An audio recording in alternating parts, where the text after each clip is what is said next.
Good morning, everyone.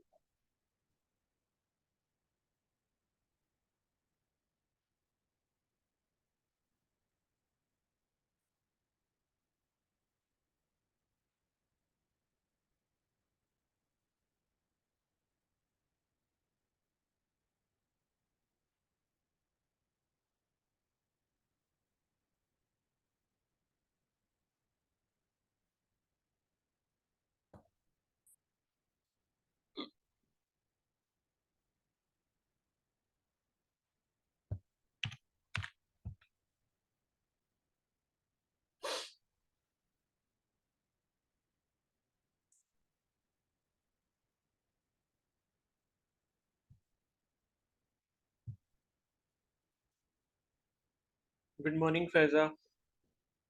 Good morning, Sneha. Good morning, Kashish. Good morning, Diksha. Good morning, Reshma. Good morning, Divya.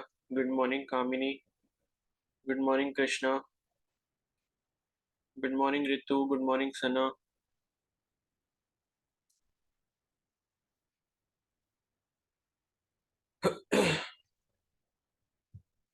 Good morning, Akhila. Good morning, Kashish. तो पंचनगर के forms निकले हुए हैं, आप सभी को मैंने बताया था। जिसको भी अप्लाई करना हो कर लेना, 30 अप्रैल लास्ट डेट है, ठीक है। बट लास्ट डेट का वेट भी मत करना, 25 तक कर लेना,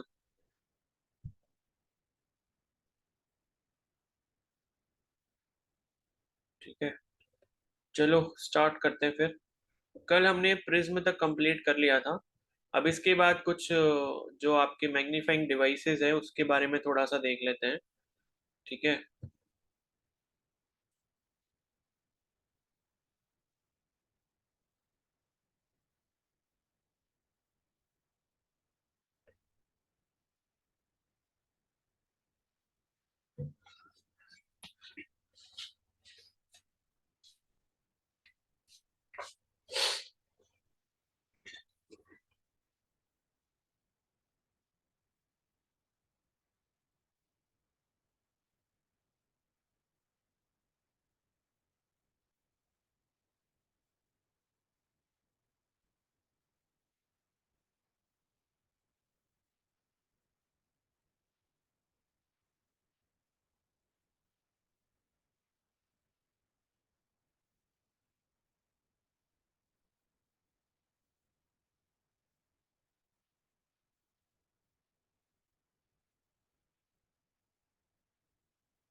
ठीक है, तो ये जो है सबसे पहले यहाँ पर सिंपल माइक्रोस्कोप की हम बात करेंगे, ठीक है।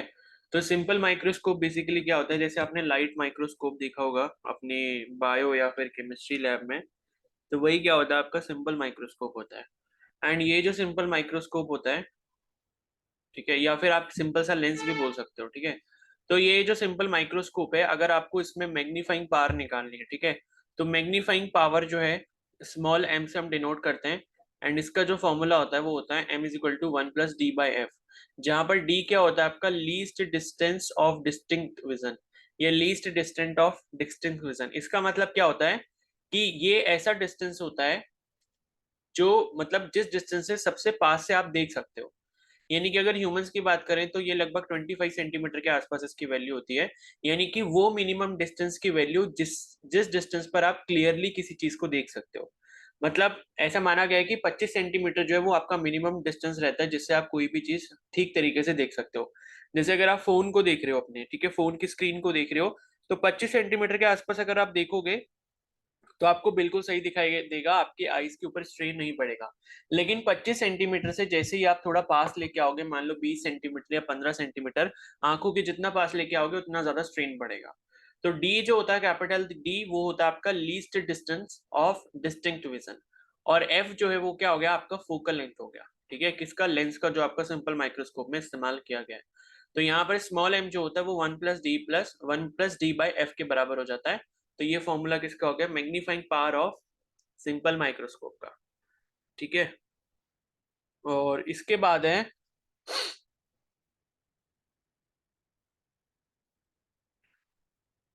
अब इसकी यहाँ पर फिगर नहीं दी है तो मैं आपको फिगर से समझा देता हूँ।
ठीक है, तो इसका फिगर आप एक बार समझ लो कि ये जो फिगर बनेगा वो कैसे बनेगा और फिर फॉर्मूला कैसे आएगा।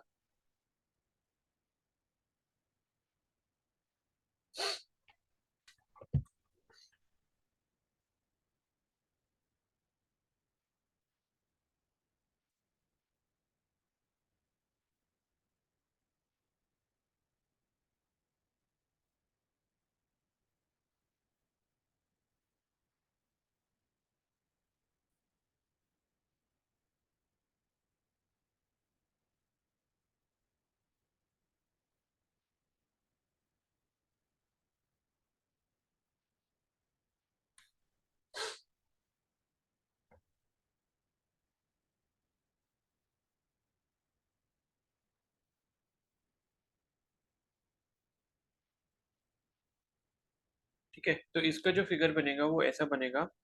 ये है आपका किसके लिए, एंगुलर मैग्निफिकेशन के लिए। Angular magnification of simple microscope.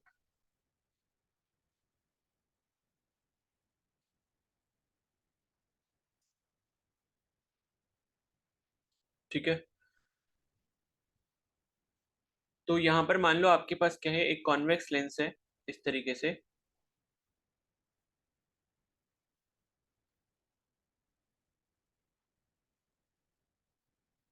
ठीक है, और यहाँ पर आपने ऑब्जेक्ट रखा इस तरीके से। ठीक है, ये हो गया ए और ये बी, मतलब ऑब्जेक्ट का ऊपर वाला पॉइंट ए है और नीचे वाला बी हो गया। और इसके बाद जो है, यहाँ पर बीच में क्या होगा, ऑप्टिकल सेंटर। ठीक है, बीच में लेंस के क्या होता है, ऑप्टिकल सेंटर होता है। यहाँ पर हमने बना दिया फोकस। ठीक है, यहाँ पर एक फोकस है और दो फोकस होते हैं लेंस में। ठीक है, ये भी ध्यान रखना। और एक फोकस हमारा यहाँ पर है। तो F1 F2 इसको बोल सकते हो, तो हमने फोकस ही लिख दिया है।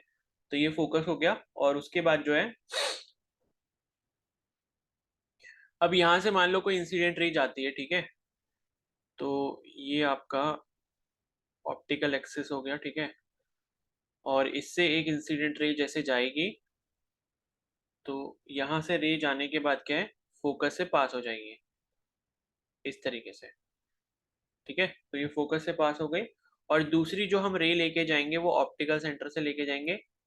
तो ऑप्टिकल सेंटर से जो रे जाती है वो सीधी पास हो जाती है, ठीक है। जैसे मिरर के केस में क्या होता है, ऑप्टिकल सेंटर को आप सेंटर ऑफ कर्वेचर से कंपेयर कर सकते हो।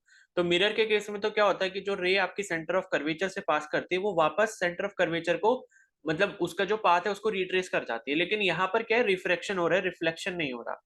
तो जो भी रे किसी पॉइंट से निकलेगी वो सीधे बाहर चली जाएगी, वो ऐसा नहीं होगा वापस टकरा के आएगी। वापस टकरा के आने वाला सिस्टम किसमें होता है, रिफ्लेक्शन में होता है या मिरर्स में होता है, ठीक है। तो ये दूसरी रे चली गई। तो अब हमने यहाँ पर दो रेस बना ली हैं। और इसके बाद जो है, तो अगर मैं इसको क्या करता हूँ, पीछे की तरफ एक्सटेंड करता हूँ, ठीक है, इमेज बनाने के लिए, तो ये कैसे हो जाएगा, मतलब आप इसको जो है पीछे की तरफ एक्सटेंड कर सकते हो ऐसे करके।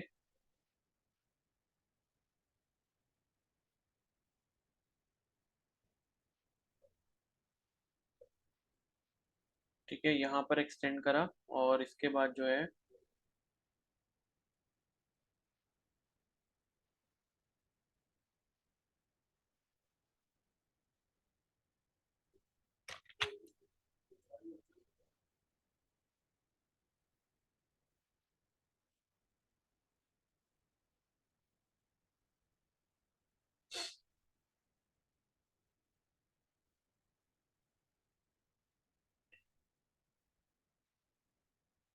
तो हमें क्या करना है, लाइक जो इसकी इमेज बन रही है, ठीक है, हमने क्या करा, इसकी जो रेस थी उसको पीछे रिट्रेस कर लिया इस तरीके से, एक की वाली हो जाएगी, ठीक है। मतलब ये जो रे आगे जा रही है, एक्चुअली में आगे ये जो जा रही है ये दोनों, ठीक है, तो ये आगे जाके तो कहीं पर मीट करेंगी नहीं। तो इसकी जो इमेज बनेगी like on the same side of the lens बनेगी। तो same side of the lens बनाने के लिए इन दोनों रेस को हम क्या करेंगे, पीछे स्ट्रेच कर देंगे या पीछे एक्सटेंड करेंगे।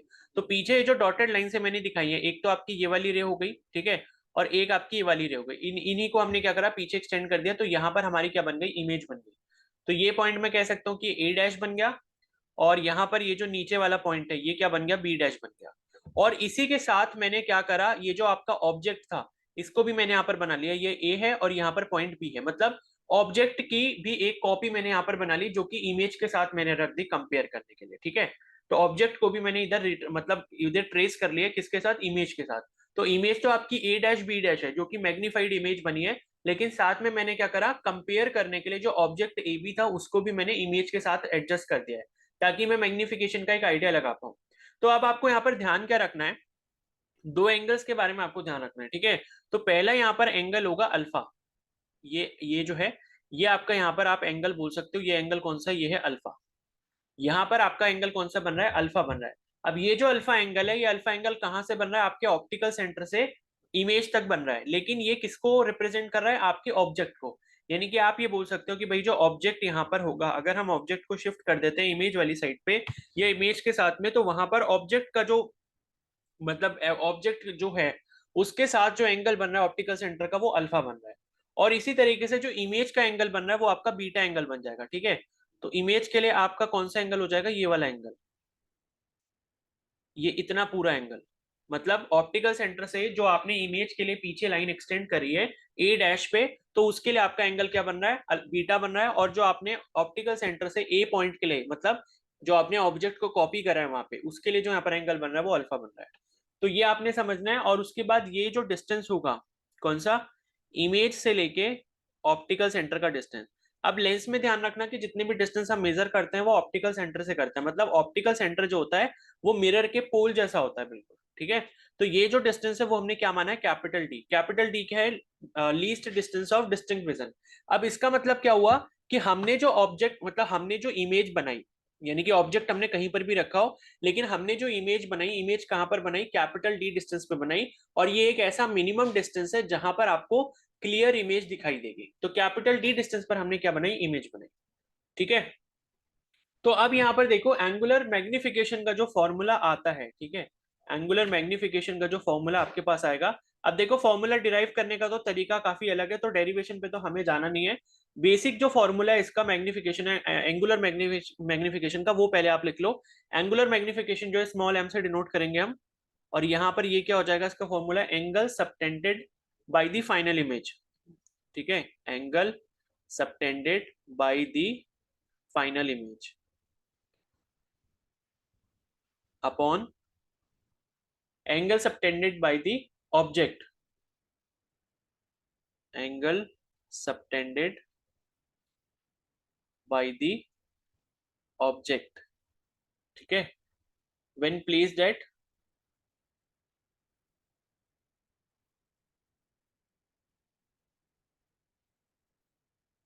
When placed at least distance of distinct vision, ठीक है, least distance of distinct vision पर जब हम ऑब्जेक्ट को प्लेस करेंगे तो वो वाला एंगल जो होगा वो नीचे आ जाएगा। तो अगर हम इसको लिखें तो हमारा जो फॉर्मूला बनेगा एंगुलर मैग्निफिकेशन का वो क्या आएगा, m is equal to beta by alpha के बराबर आ जाएगा। तो ये हो गया आपका एक जनरल फॉर्मूला, बेसिकली इस्तेमाल हमको इसका नहीं करना होगा, ठीक है, लेकिन याद इसको भी रखना होगा। अब ये आ गया जनरल फॉर्मूला। अब इसमें हम लोग क्या करते हैं कि बीटा अपॉन अल्फा है, इसको हम tan beta upon tan alpha कर लेते हैं, मतलब ऊपर नीचे टेन का जो ट्रिग्नोमेट्रिक रेशियो टेन जो होता है उससे हम क्या कर लेते हैं, वो हम यहाँ पर इस्तेमाल करेंगे। क्योंकि जो आपके बीटा और अल्फा है ये काफी छोटे एंगल्स हैं, तो आपको ये चीज पता होनी चाहिए कि बहुत छोटे एंगल्स के लिए जो अगर मान लो कोई एक्स एंगल है, अगर ये एक्स एंगल बहुत छोटा है तो x की जो वैल्यू है वो 10x के बराबर होती है, ये 10x के लगभग लगभग बराबर होती है। तो बीटा और अल्फा जो है वो यहाँ पर काफी ज्यादा छोटे एंगल्स हैं, beta and alpha are very small angles, ठीक है। तो इस वजह से हम ये बोल सकते हैं कि m जो है वो आपका tan beta upon tan alpha हो सकता है, क्योंकि बीटा जो है वो टेन बीटा के बराबर होगा और जो अल्फा होगा वो टेन अल्फा के बराबर होगा। तो ये जब आप वैल्यू निकाल लोगे उसके बाद इसमें फिगर में आप ट्राइंगल वगैरह देखोगे tan beta upon tan alpha करके, पूरा जब आप सॉल्व करोगे तो यहाँ पर m का जो आपको फॉर्मूला मिलेगा वो मिलेगा 1 + d/f, ये आपका फाइनल फॉर्मूला आ जाता है, ठीक है, 1 + d/f, जहां पर d क्या है आपका least distance of distinct vision जो कि लगभग 25 सेंटीमीटर के आसपास वैल्यू होती है, और f क्या हो जाएगा, फोकल लेंथ हो जाएगा।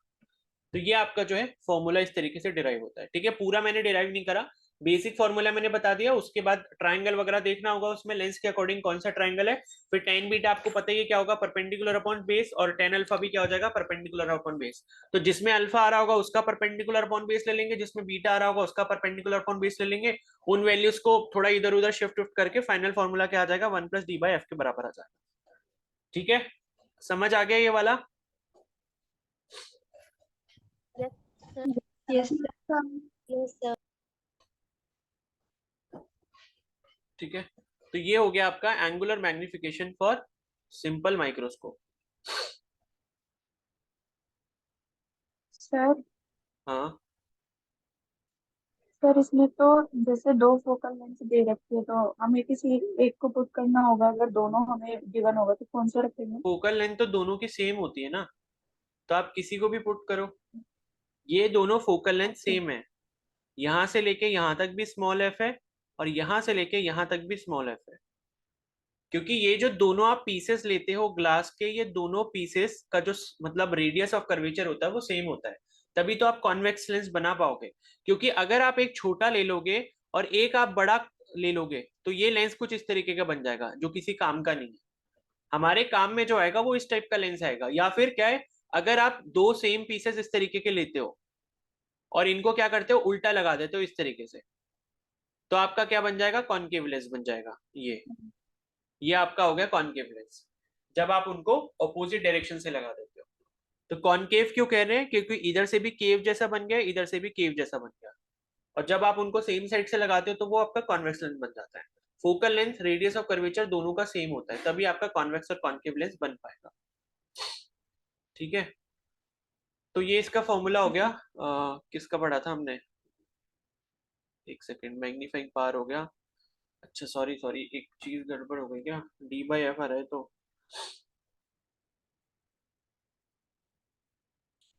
बट एंगुलर मैग्निफिकेशन तो यही है 1 + d/f, d/f क्यों लिखा है यहाँ पर,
तो ये जो इन्होंने डी बाई एफ फॉर्मूला दिया है ये आई थिंक इन्फिनिटी के लिए है, मतलब क्या है कि अगर आपका ऑब्जेक्ट इन्फिनिटी पे रखा है, ठीक है, तो उस पर्टिकुलर केस के लिए एंगुलर मैग्निफिकेशन का फॉर्मूला ये होगा, ठीक है।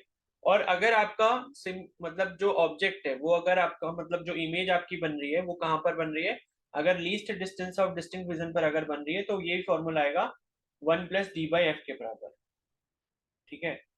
तो बाकी क्वेश्चन कर लेना तो आपको और थोड़ा सा क्लियर हो जाएगा।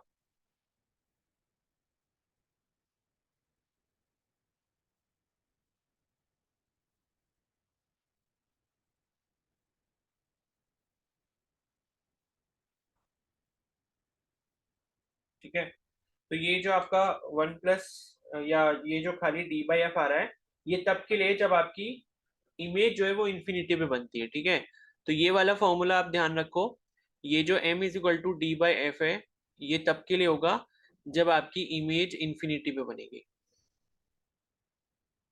और 1 + d/f जो एंगुलर मैग्निफिकेशन कब होगा, जब आपकी इमेज कैपिटल डी यानी कि least distance of distinct vision पर बनेगी।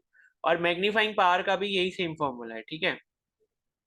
और बाकी ये जो थीटा जे और थीटा ओ लिखा है ना, ये थीटा जे थीटा ओ वही है आपका जो अभी हमने देखा था बीटा अपॉन अल्फा। तो ये बीटा अपॉन अल्फा के बारे में लिखा है, ठीक है, थीटा आई अपॉन थीटा ओ। थीटा आई अपॉन थीटा ओ लिखा है, ठीक है। थीटा ऑफ आई मतलब कि एंगल जो इमेज बना रहा है आपका, और थीटा ओ का मतलब जो ऑब्जेक्ट आपका एंगल बना रहा है, या जिसको हमने अभी बीटा अपॉन अल्फा कंसिडर किया था, ठीक है। अब इसके बाद आते हैं हम magnifying power of a compound microscope पे। तो कंपाउंड माइक्रोस्कोप में बेसिकली हमारे पास दो लेंसेज होते हैं, ठीक है। दो लेंसेज कौन कौन से होते हैं, एक को हम बोलते हैं ऑब्जेक्टिव लेंस, ठीक है। ऑब्जेक्टिव लेंस ये वाला जो लेंस होता है ये आपके ऑब्जेक्ट के पास में होता है, मतलब जहां पर जिस चीज को आपने मैग्नीफाई करके देखना है उसके पास ये वाला लेंस होगा। और दूसरा जो लेंस होता है वो आई पीस होता है, ठीक है। आई पीस वाला लेंस कौन सा होगा, जिससे आप देख रहे होगे किसी भी ऑब्जेक्ट की इमेज को मैग्नीफाई करके। तो आई पीस जैसे कि नाम से समझ आ रहा है ये आपकी आंख के पास होगा जिससे आप देखते हो माइक्रोस्कोप में। और ऑब्जेक्टिव लेंस कौन सा होगा, जो आपके ऑब्जेक्ट के पास होगा जिसको वो जूम कर रहा होगा। तो दो लेंसेज आप दो मतलब यहाँ पर आपके पास लेंसेज होते हैं किसमें, कंपाउंड माइक्रोस्कोप में। तो इसका जो फॉर्मूला होता है मैग्नीफाइंग पावर का वो होता है MO × ME। MO × ME का मतलब क्या हो गया, magnifying power of objective lens multiplied by magnifying power of eyepiece. दोनों का मैग्निफिकेशन को अगर आप आपस में मल्टीप्लाई कर देते हो तो आपको ओवरऑल मैग्नीफाइंग पावर मिल जाएगी किसकी, कंपाउंड माइक्रोस्कोप की, ठीक है। और इसका दूसरा एक फॉर्मूला है L/F0 और 1 + D/Fe, ठीक है। तो इसमें कैपिटल डी तो आपका वही हो गया least distance of distinct vision. और उसके बाद जो है आपका एफ ई और एफ ओ ये आपके फोकल लेंथ है ऑब्जेक्टिव लेंस और आईपीस के, ठीक है। और कैपिटल एल जो है, कैपिटल एल बता रहा हूं मैं क्या है।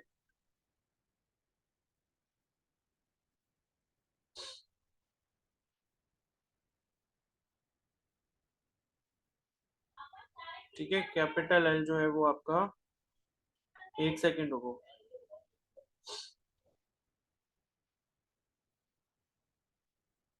आई थिंक कैपिटल एल जो वो आपका डिस्टेंस होता है ऑब्जेक्टिव और आई पीस के बीच में।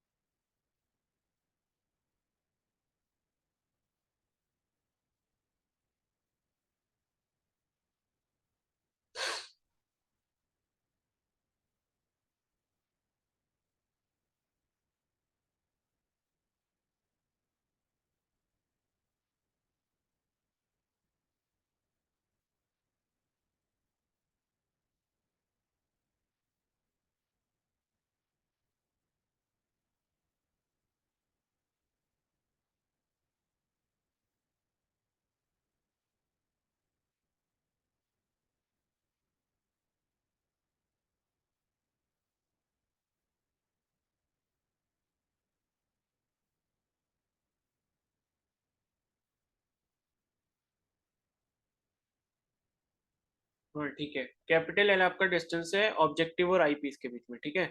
तो ये भी नोट डाउन कर लेना, कैपिटल एल क्या होता है, कैपिटल एल है आपका distance between objective lens and eyepiece. ठीक है, तो वो हो गया कैपिटल एल। और कैपिटल डी आपको पता ही है, least distance of distant vision, वो हो गया। और एफ ओ क्या हो गया, focal length of objective lens. और एफ ई क्या हो गया, फोकल लेंथ ऑफ आईपीस। तो इस फॉर्मूला का इस्तेमाल करके आप कंपाउंड माइक्रोस्कोप का जो मैग्नीफाइंग पावर है वो आप कैलकुलेट कर सकते हो। ठीक है, अब यहाँ से जो क्वेश्चन आता है वो सीधे फॉर्मूला बेस्ड ही होता है, सारी चीजें आपको दी होंगी, बस फॉर्मूला लगा के आपको मैग्नीफाइंग पावर या मैग्निफिकेशन इसका निकालना होगा। ठीक है, अब उसके बाद नेक्स्ट है यहाँ पर magnifying power of N astronomical telescope. अब ये एस्ट्रोनॉमिकल टेलीस्कोप अलग है थोड़ा, ठीक है। तो ऊपर अभी हमने माइक्रोस्कोप के बारे में पढ़ा, अब ये टेलीस्कोप के बारे में आप देख रहे हो। तो इसका जो फॉर्मूला हो जाएगा वो हो जाएगा m is equal to beta upon alpha. तो बीटा वही हो गया आपका जो अभी हमने उसमें देखा था सिंपल माइक्रोस्कोप के एंगुलर मैग्निफिकेशन में। बीटा देख सकते हो क्या लिखा है, angle subtended at the I by the final image. तो फाइनल इमेज से जो बना होगा, ठीक है। और अल्फा क्या हो गया, angle which the object substance at the lens और आई। ठीक है, तो एंगल कौन सा हो गया, जो आपकी आई पर बन रहा होगा, किसकी वजह से, ऑब्जेक्ट की वजह से। तो अल्फा आपका ऑब्जेक्ट वाला एंगल हो गया, बीटा आपका इमेज वाला एंगल हो गया, और इन दोनों का रेशियो क्या हो जाएगा, आपका मैग्नीफाइंग पावर हो जाएगा किसका, एस्ट्रोनॉमिकल टेलीस्कोप का। और इसका एक और फॉर्मूला भी है, F O upon F E. F O का मतलब क्या हो गया, फोकल लेंथ ऑफ ऑब्जेक्टिव, ठीक है, focal length of objective lens. और एफ ई क्या हो गया, फोकल लेंथ ऑफ आईपीस, क्योंकि इसमें भी दो आपके लेंसेज होते हैं, एक आईपीस वाला होता है और एक आपका ऑब्जेक्टिव लेंस होता है। ठीक है, और ये वाला फॉर्मूला भी इंपॉर्टेंट है, लेंथ ऑफ टेलीस्कोप। तो लेंथ ऑफ टेलीस्कोप ट्यूब अगर आपको निकालनी है तो आप F O plus F E कर सकते हो, यानी कि focal length of objective lens plus focal length of eyepiece. ठीक है, समझ आ गया सभी को ये। Yes, sir. Yes, sir. Yes, sir. तो अब ये है कि इसके क्वेश्चन जरूर प्रैक्टिस कर लेना। ठीक है, तो ये चैप्टर आपका यहाँ पर खत्म होता है। तो इसके बाद जो है हम नेक्स्ट चैप्टर थोड़ा सा स्टार्ट कर लेते हैं। वैसे तो देखो इसके बाद जो नेक्स्ट चैप्टर है वो वेव ऑप्टिक्स है, तो उसे अभी थोड़े टाइम के लिए हम छोड़ दे रहे हैं, क्योंकि ये ऑप्टिक्स इतना बड़ा है कि इसके न्यूमेरिकल्स आप पहले ढंग से कर लो। तो इसके उसके बाद एक चैप्टर जो है वो वेव ऑप्टिक्स, वो अभी रहने दे रहे हैं, उसको बाद में करेंगे। एंड यहाँ पर नेक्स्ट जो उसके बाद चैप्टर है वो है dual nature of radiation and matter. तो ये इजी चैप्टर है, उसके बाद एटम्स एंड न्यूक्लियर वो भी इजी चैप्टर है। तो ये तीनों चैप्टर पहले कर लेते हैं, ये इजी है। ठीक है, और ये चैप्टर इजी भी है और स्कोरिंग भी काफी ज्यादा है। ठीक है, अगर नीट की बात करें तो नीट में भी काफी क्वेश्चंस इन तीन चैप्टर से आते हैं, dual nature of radiation and matter, और उसके बाद एटम्स, उसके बाद न्यूक्लियर। ठीक है, तो ये बेसिक, ये जो चीजें हैं ना, ये आपको जल्दी इसलिए समझ आ पाएंगी क्योंकि आपने केमिस्ट्री में ये सब चीजें पढ़ रखी हैं already, dual nature of radiation and matter. जो आपने मैक्सवेल थ्योरी पढ़ी थी केमिस्ट्री में, जो चैप्टर पढ़ा था ना, आई थिंक केमिकल बॉन्डिंग वाला, ठीक है, जिसमें हमने जो है सारी चीजें पढ़ी थी, फोटो इलेक्ट्रिक इफेक्ट क्या होता है, ब्लैक बॉडी रेडिएशन क्या होता है, तो वही सारी चीजें इस चैप्टर में दी हुई है, तो इसलिए ये चैप्टर काफी इजी है। ठीक है, तो पहला यहाँ पर है the minimum amount of energy required to just eject an electron from the outermost surface of metal is known as work function of the metal। तो ये जो बात सबसे पहले की जा रही है, ये किसकी कर रहे हैं, फोटो इलेक्ट्रिक इफेक्ट की कर रहे हैं। कोई बताएगा फोटो इलेक्ट्रिक इफेक्ट क्या होता है? सर जब हम किसी पे बोलो। सर एक मेटल होता है, उसमें फोटोन आते हैं जिसकी वजह से इलेक्ट्रॉन बाहर को निकलते हैं, वही होता है। हाँ ठीक है, काइनेटिक एनर्जी हो जाती है, फिर वो बाहर निकल जाते हैं। हाँ ठीक है, तो क्या है कि कोई एक मेटल का सरफेस होता है, ठीक है। मेटल जैसे कि हम जो भी मेटल्स लेते हैं वो ऐसे लेते हैं जो बहुत आसानी से इलेक्ट्रॉन्स को छोड़ दें अपने पास से, यानी कि जो इलेक्ट्रॉन उनके आउटर शेल में होगा, अगर उसको थोड़ी सी भी एनर्जी मिलेगी और वो अगर बाहर निकल जाएगा तो वो हमारे लिए सबसे अच्छा मेटल होगा, जिसको हम फोटो इलेक्ट्रिक इफेक्ट के लिए इस्तेमाल कर सकते हैं। ठीक है, तो यही चीज क्या होती है आपके सोलर पैनल्स वगैरह में भी होती है। तो जब सनलाइट पड़ती है, सनलाइट से क्या आती है, एनर्जी आती है, energy in the form of photons. Photons basically क्या होता है, छोटे छोटे पैकेट्स होते हैं एनर्जी के, जिसमें आपकी हीट एनर्जी या सनलाइट की एनर्जी स्टोर होती है। तो वो एक एक करके जब आकर पड़ते हैं किसके ऊपर, मेटल की शीट के ऊपर। तो मेटल की शीट के अंदर क्या है, मेटल के एटम्स हैं। मेटल के एटम्स को, उसमें जो इलेक्ट्रॉन है, बाहर वाला जो आउटर मोस्ट इलेक्ट्रॉन जो भी होते हैं, उसको जैसे ही वो फोटॉन्स की एनर्जी ट्रांसफर की जाती है, वैसे ही वो इलेक्ट्रॉन क्या होते हैं, अपने ऑर्बिट को छोड़ के बाहर निकल जाते हैं। और जैसे ही इलेक्ट्रॉन क्या होगा, बाहर निकलेगा ऑर्बिट को छोड़ के, वैसे ही क्या होगा, इलेक्ट्रॉन का मोशन होगा। एंड इलेक्ट्रॉन के मोशन से क्या फ्लो होगा, इलेक्ट्रिक करंट फ्लो होगा। तो इसी को हम क्या कहते हैं, फोटो इलेक्ट्रिक इफेक्ट। फोटो का मतलब हो गया लाइट, इलेक्ट्रिक का मतलब क्या हो गया, इलेक्ट्रॉन्स का मूवमेंट या करंट, या और ये आपका टोटल क्या बन गया, फोटो इलेक्ट्रिक इफेक्ट बन गया। ठीक है, तो ये लिखा है। सबसे पहले वर्क फंक्शन के बारे में हम पढ़ रहे हैं। वर्क फंक्शन किसे कहते हैं, तो वर्क फंक्शन जो होता है वो होता है आपका minimum amount of energy required to just eject an electron from the outermost surface of a metal. यानी कि जो मेटल होगा, मेटल का सबसे ऊपरी हिस्सा जो होगा, आउटर मोस्ट सरफेस जो होगा, उस सरफेस पर जो एटम्स होंगे, उन एटम में से जो आउटर मोस्ट इलेक्ट्रॉन निकालने के लिए कम से कम अमाउंट ऑफ एनर्जी जो हमें चाहिए होगी, उसी को हम उस मेटल का वर्क फंक्शन कहते हैं। ठीक है, तो वर्क फंक्शन का जो फॉर्मूला होता है वो होता है एच न्यू नॉट। अब ये न्यू नॉट क्या होता है, ये होता है थ्रेशोल्ड फ्रीक्वेंसी। इसके बारे में भी हमने पढ़ा था। ठीक है, न्यू नॉट के बारे में भी हमने पढ़ा था। ये क्या होता है, थ्रेशोल्ड फ्रीक्वेंसी होता है। थ्रेशोल्ड फ्रीक्वेंसी का मतलब ये होता है किसी भी मेटल के एटम से अगर आपने इलेक्ट्रॉन को निकालना है तो कम से कम या मिनिमम ऐसी फ्रीक्वेंसी की लाइट जिसको डालने पर वो इलेक्ट्रॉन बाहर आ जाए, उसी को हम उस मेटल की थ्रेशोल्ड फ्रीक्वेंसी कहते हैं। यानी कि एक ऐसी मिनिमम फ्रीक्वेंसी, मतलब उस लाइट की एक ऐसी मिनिमम फ्रीक्वेंसी या मिनिमम फ्रीक्वेंसी की एक ऐसी लाइट जिसको डालने पर क्या हो, इलेक्ट्रॉन बाहर आ जाए, उसी को हम क्या कहते हैं, थ्रेशोल्ड फ्रीक्वेंसी कहते हैं। ठीक है, तो वर्क फंक्शन क्या हो जाएगा, एच न्यू नॉट हो जाएगा। W इज इक्वल टू क्या हो जाएगा, एच न्यू नॉट के बराबर हो जाएगा। और ये बेसिकली एच न्यू नॉट है क्या, एनर्जी है, क्योंकि आपने E is equal to H nu करके एक फॉर्मूला ऑलरेडी पढ़ रखा है। E is equal to H nu आपने एक फॉर्मूला पढ़ा था एनर्जी का, आपको याद होगा, जहां पर H क्या होता है, H क्या होता है भाई, Planck constant. Planck's constant. Planck's constant. क्या वैल्यू होती है इसकी H की, 6.6 into 10 to the power 31. 30, मेरे हिसाब से तो शायद 32। 2 सेकेंड यही होती है क्या। Yes sir.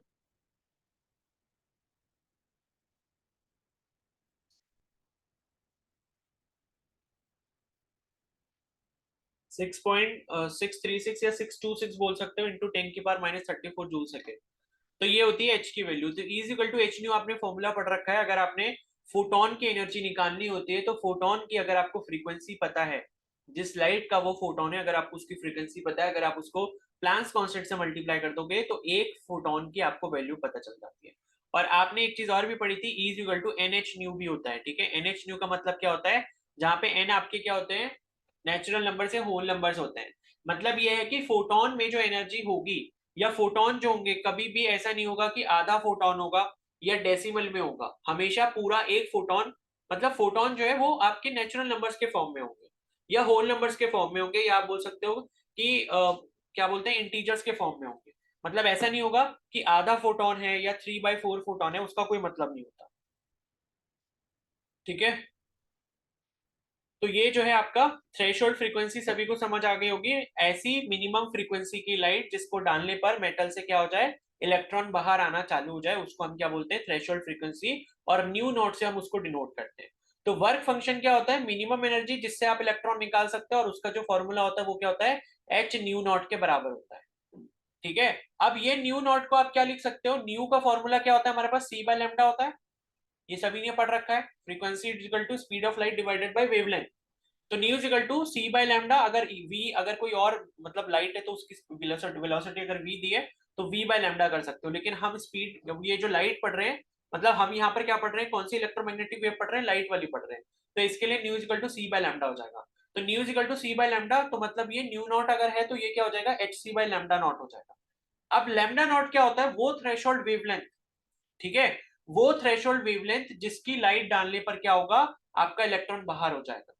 अब मेरे को ये बताओ, ये जो थ्रेशोल्ड वेवलेंथ होती है, ये क्या मिनिमम वेवलेंथ होती है या मैक्सिमम वेवलेंथ होती है, जिससे बाहर इलेक्ट्रॉन आ मैक्सिमम। जाएगा। मैक्सिमम। मैक्सिमम होती है। ठीक है, क्योंकि आपको पता है जो आपका फ्रीक्वेंसी है और जो आपका वेवलेंथ है, ये दोनों इनवर्सली प्रोपोर्शनल होते हैं। तो थ्रेशोल्ड फ्रीक्वेंसी में अगर आपने ये बात कह दी कि ये मिनिमम फ्रीक्वेंसी है जिससे आपका इलेक्ट्रॉन बाहर आ जाएगा, तो अगर आप लैम्डा नॉट की बात कर रहे हो जिसे आप थ्रेशोल्ड वेवलेंथ कहोगे, तो वो मैक्सिमम वेवलेंथ होगी किसी एक लाइट की जिसको डालने पर मेटल के सरफेस पर इलेक्ट्रॉन आपका बाहर आ जाएगा। और जैसे ही थ्रेशोल्ड फ्रीक्वेंसी की लाइट पड़ती है वैसे ही तुरंत जो है यहाँ पर आपका इलेक्ट्रॉन बाहर निकल जाता है। मतलब यहाँ कोई भी टाइम लैग नहीं होता, इस पॉइंट को भी ध्यान रखना। ठीक है, जैसे ही मिनिमम फ्रीक्वेंसी की लाइट पड़ेगी, थ्रेशोल्ड फ्रीक्वेंसी की लाइट पड़ेगी मेटल के ऊपर, तुरंत इलेक्ट्रॉन इजेक्ट होता है, कोई भी टाइम लैग वहां पर नहीं होता। ये पॉइंट भी इंपॉर्टेंट है। तो W is equal to H nu naught is equal to H C by lambda naught, जो है ये आपका क्या हो जाएगा, वर्क फंक्शन हो जाएगा। ठीक है, उसके बाद क्या है, फोटो इलेक्ट्रिक एमिशन। तो photo electric emission is the phenomena of emission of electron from the surface of metal when light radiation of suitable frequency fall on it. तो ये तो हमने पढ़ ही लिया, यही पढ़ रहे हैं अभी। ठीक है, उसी की डेफिनेशन को यहाँ पर दोबारा लिखा है। ओके, उसके बाद है तीसरा पॉइंट, देखो, the phenomena of emission of photo electron affect photo electron from the surface of metal when a light beam of suitable frequency is incident on it is called photo electric effect. The emitted electrons are called photo electron. जो बाहर electrons निकलते हैं उन्हें हम photo electron कहते हैं। And the current so produce is called photo electric current. और जब करंट प्रोड्यूस होता है, क्योंकि इलेक्ट्रॉन बाहर निकलने का मतलब क्या है, इलेक्ट्रॉन का मूवमेंट हो रहा है, और इलेक्ट्रॉन के मूवमेंट को हम क्या कहते हैं, इलेक्ट्रिक करंट कहते हैं। ठीक है, तो ये हो गया। उसके बाद है affect of intensity of light on photo current. मतलब लाइट की जो तीव्रता है या इंटेंसिटी है उसका फोटो करंट से क्या रिलेशन होता है। तो फॉर अ फिक्स्ड फ्रीक्वेंसी, यानी कि अगर हम किसी फ्रीक्वेंसी को फिक्स कर दें और उसकी लाइट हम यहाँ पर इंसिडेंट करवा रहे हैं मेटल के सरफेस के ऊपर, तो हम ये देखेंगे कि जो फोटो इलेक्ट्रिक करंट प्रोड्यूस होगा वो आपका डायरेक्टली प्रोपोर्शनल होगा किसके, इंटेंसिटी ऑफ इंसिडेंट लाइट के। ठीक है, तो आपने क्या ध्यान रखना है कि आपने न्यू को फिक्स कर दिया है, न्यू अभी चेंज नहीं हो रहा, लेकिन ये न्यू जो है वो आपका थ्रेशोल्ड फ्रीक्वेंसी से ज्यादा भी है, ये भी ध्यान रखना है। क्योंकि न्यू अगर ज्यादा नहीं होगा थ्रेशोल्ड फ्रीक्वेंसी से या इससे के बराबर नहीं होगा तो फिर आपका इलेक्ट्रॉन नहीं निकलेगा। तो कोई भी आपने वैल्यू ले ली फ्रीक्वेंसी की, उस फ्रीक्वेंसी की लाइट आप डाल रहे हो, और इंटेंसिटी अलग चीज होती है। इंटेंसिटी मतलब कितनी तेजी से लाइट पड़ रही है। ठीक है, तो वो लाइट जब आप डाल रहे हो, जितना तेज आप लाइट डालोगे, जितनी ज्यादा इंटेंसिटी होगी, उतना ज्यादा फोटो इलेक्ट्रिक करंट होगा। और इस वजह से यहाँ जो ग्राफ बनता है वो स्ट्रेट लाइन का ग्राफ बनता है। स्ट्रेट लाइन ग्राफ मतलब डायरेक्टली प्रोपोर्शनल। ठीक है, ये समझ आ गया सभी को। Yes sir. एक बार और बता दीजिए। ठीक है, चलो फिर अभी यहीं तक करते हैं। ठीक है, और बाकी आज शाम को आपकी क्लास नहीं है, और कल मॉर्निंग में भी आपकी क्लास नहीं है। ठीक है, कल इवनिंग में आपकी क्लास होगी, क्योंकि कल मेरा एक सर बायो का कब होगा? बायो का अभी मैं बता दूंगा आज शाम को, अगर कोई टेस्ट होगा तो। ठीक है,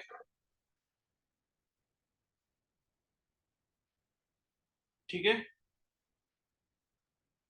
तो जो है अब आप लीव कर सकते हो। तो कल शाम को मिलेंगे फिर क्लास में।